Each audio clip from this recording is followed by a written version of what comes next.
Alors Michel, le souci maintenant, c'est qu'on subit maintenant des épisodes de sécheresse assez intenses. Et je vois que tu as eu la bonne idée justement de mettre des vivaces qui résistent très très bien à la sécheresse. Je vois qu'il y a justement quelques cisyrinchiums ici. Et ici, tout ce coin-ci. Et tout ce coin-ci ici, ouais, avec des gros sédums, avec des petits stipas qui bougent un peu au gré du vent ainsi. Et cette magnifique vivace qui est d'ailleurs visitée par pas mal d'insectes. Qui était intéressante. Hein. Et puis il n'y a pas d'entretien, ça. Je fais rien ici. J'arrose pas, je laisse comme ça. Voilà, je laisse faire la nature et voir ce que ça donne. C'est un coin sympa, je trouve. Et en tout cas, les Nepeta sont très bien fleuris. Ils sont très beaux. Hein. Et je sais que tu as mis d'autres vivaces qui résistent à la sécheresse. On va les voir tout de suite. Ouais. Alors ici, il y a des belles touffes de formes, mais ce qui m'intéresse encore plus, c'est ces magnifiques verveines de Buenos Aires et cette petite touffe de Gora. Alors je suis étonné parce qu'elles tiennent vraiment bien, elles sont pas très hautes et elles sont assez trapues. Et comment ça se fait Non, mais c'est pas tout simplement parce que je les ai taillées en début de saison la bonne idée. Pour les rabattre.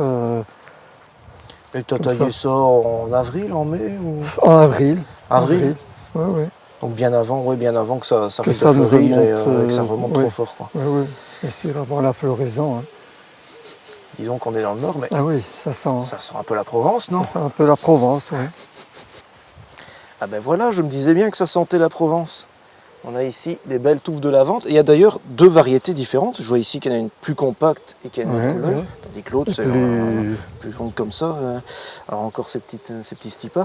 Et je me disais, parce que c'est souvent une question qu'on se pose, c'est bien dans le nord ou en Belgique de mettre des plantes résistantes à la sécheresse, mais c'est plutôt des plantes qui ont l'habitude d'être vraiment plutôt sur le pourtour méditerranéen. Est-ce que il ne faut pas faire quelque chose justement pour améliorer le drainage dans la plantation? Non, ici absolument rien du tout.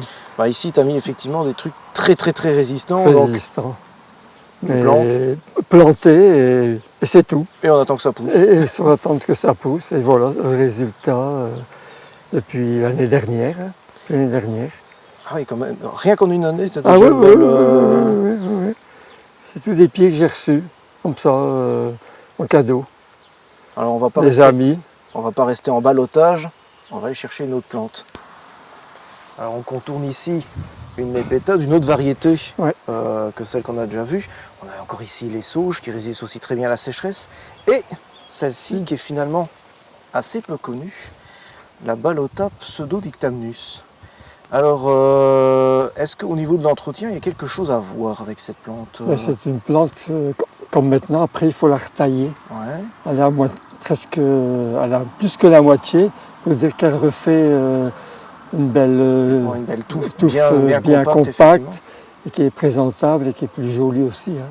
Alors ici, je vois qu'elle est très grande, mais il y a des petits, il y a des petites amies ici en dessous. Là. Facile. Et c'est quoi? C'était des boutures? C'est des boutures, facile. C'est facile comme tout à bouturer. On coupe? On coupe et on remet en terre. Et c'est reparti. Et arroser un petit peu, surveiller bien sûr, comme toutes les plantes qu'on remet en terre de toute façon. Hein. Alors je voulais montrer celle-ci parce qu'on voit ici le feuillage argenté est très poilu.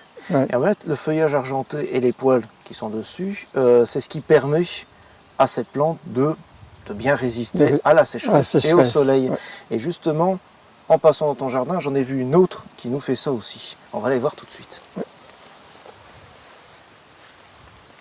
Voilà justement, dans les vivaces à feuillage argenté qui résistent très bien forcément au soleil et à la sécheresse, je pense tout de suite à Stachys byzantina, qu'on peut aussi appeler oreille douce ou oreille de lierre, parce que voilà, la feuille est toute douce comme ça.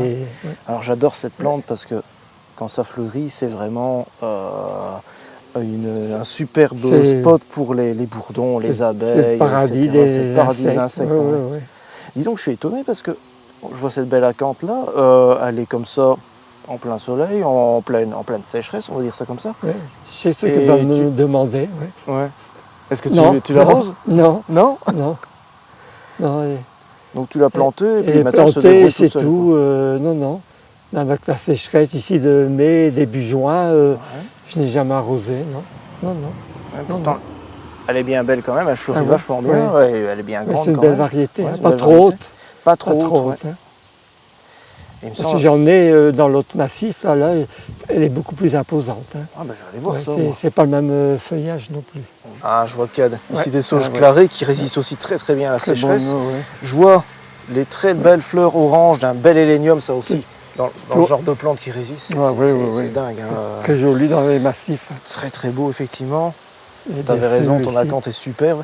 Et encore ici, il y a encore une belle plante qui résiste très très fort, les achillées millefeuilles. Alors en conclusion, Michel l'a dit, ce qu'il faut choisir maintenant, ce sont des vivaces dont on ne doit pas trop s'occuper.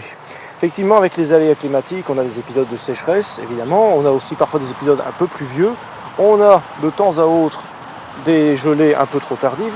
Bref, il va falloir choisir des plantes qui résistent à tout, à la sécheresse, comme on vous a montré ici, il y a un très grand large choix de vivaces, mais finalement, privilégier surtout les plantes qui vont résister au froid, à la sécheresse, ou qui auront les pieds dans l'eau.